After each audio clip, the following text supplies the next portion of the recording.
Hello friends, आपल्या या चॅनलद्वारे विविध योजनांची माहिती मी तुमच्यापर्यंत पोहोचवण्याचं काम करत असते. त्यामुळे चॅनलवर नवीन असाल तर चॅनलला सबस्क्राईब करा आणि व्हिडिओ शेवटपर्यंत बघा, जेणेकरून काय योजना आहे, त्याच्या काय अटी शर्ती आहेत हे तुमच्या लक्षात येईल. भारताची अर्थव्यवस्था मुख्यत्वे शेतीवर आधारित असून देशातील 60% अधिक नागरिक कृषी व्यवसायाशी निगडित आहेत. शेतकरी वर्ग हा राष्ट्राच्या विकासाचा पाया मानला जातो. परंतु वाढते उत्पन्न खर्च, हवामानातील बदल, पाण्याचा तुटवडा आणि बाजारपेठातील अस्थिरता यामुळे शेती व्यवसायातील कष्ट सतत वाढत आहेत. यासाठी केंद्र शासनाने शेतकरी समाजाला थेट आर्थिक सहाय्य पुरवण्यासाठी एक ऐतिहासिक योजना राबवली आहे. या योजनेच्या माध्यमातून दरवर्षी लाखो शेतकरी कुटुंबांना निश्चित आर्थिक मदत देण्यात येते. सध्या देशभरातील पात्र शेतकऱ्यांसाठी आनंदाची बातमी आहे. प्रधानमंत्री किसान सन्मान निधी योजनेचा 21वा हप्ता आगामी दिवाळी सणाच्या आधीच शेतकऱ्यांच्या बँक खात्यामध्ये जमा होणार आहे. हा हप्ता मिळाल्यानंतर सणासुदीच्या खर्चासह कृषी कामासाठी आवश्यक असलेल्या गरजा पूर्ण करणे शक्य होईल. किसान सन्मान निधी योजनेचा आढावा. केंद्र शासनाने फेब्रुवारी 2019 मध्ये या कल्याणकारी उपक्रमाची सुरुवात केली होती. या योजनेचा मुख्य हेतू देशातील लघु आणि सीमांत शेतकऱ्यांना आर्थिकदृष्ट्या सबल करणे हा आहे.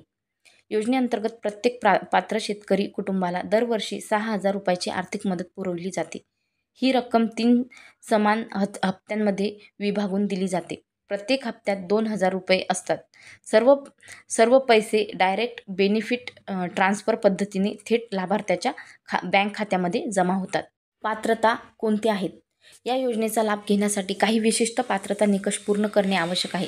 सर्वप्रथम, अर्जदार हा लघु किंवा सीमांत श्रेणीतील शेतकरी असला पाहिजे आणि त्याच्या स्वतःच्या नावावर शेती करण्यायोग्य जमीन असणे आवश्यक आहे. भाडेकरू, शेतकरी किंवा कृषी मजूर या योजनेसाठी पात्र नाहीत. शेतकऱ्याचे नाव जमीन अभिलेखात 7/12 उतारा नोंदविलेले असणे आवश्यक आहे. एका कुटुंबातील 2 व्यक्तींना स्वतंत्रपणे योजनेचा लाभ मिळू शकत नाही. एकाच कुटुंबासाठी फक्त 6,000 रुपये वार्षिक देय आहे. मात्र काही विशिष्ट श्रेणीतील व्यक्तींना या योजनेचा लाभ मिळत नाही. केंद्र किंवा राज्य शासनाचे कार्यरत किंवा निवृत्त अधिकारी, आयकरदाते, डॉक्टर, इंजिनियर, वकील यासारखे व्यावसायिक, माजी किंवा वर्तमान खासदार, आमदार, महापौर यांना योजनेबाहेर ठेवण्यात आले आहे.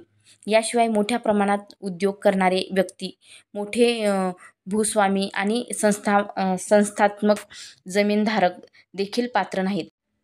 शेतकऱ्यांसाठी आवश्यक सूचना. योजनेचा लाभ सुरळीतपणे मिळावा यासाठी काही महत्त्वाच्या गोष्टींची काळजी घेणे आवश्यक आहे.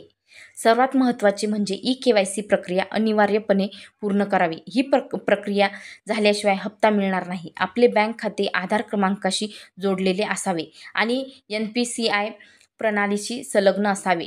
जर खाते निष्क्रिय असेल किंवा बंद असेल तर पैसे जमा होणार नाहीत. म्हणून खाते सक्रिय ठेवणे आवश्यक आहे. नाव, पत्ता, खाते क्रमांक, आधार क्रमांक यात कोणतीही चूक असल्यास लगेच दुरुस्त करून घ्यावी.